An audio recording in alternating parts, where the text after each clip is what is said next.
खाने कि मम्मीले खुवाउनु पहिला ल ल सानो समात्नु ल हजुर खान्छ नि यहाँ ठ्याम्मै त त पछि ल बोलिदिनुहुन्छ क्या ल बहिनीलाई खुवाइदिनु भाइले नि अब प्रमेश भाइलाई प्रमेश दाजुलाई हो त्यो पनि फुल हो पहिला सानो फुल खानु पहिला खाने ल पप्पै अब बिल्सन दादालाई मेरो त पछि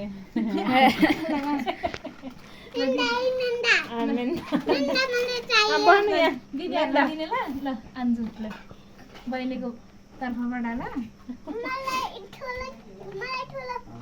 आगे दिनुहुन्छ के दिनुहुन्छ दिनुहुन्छ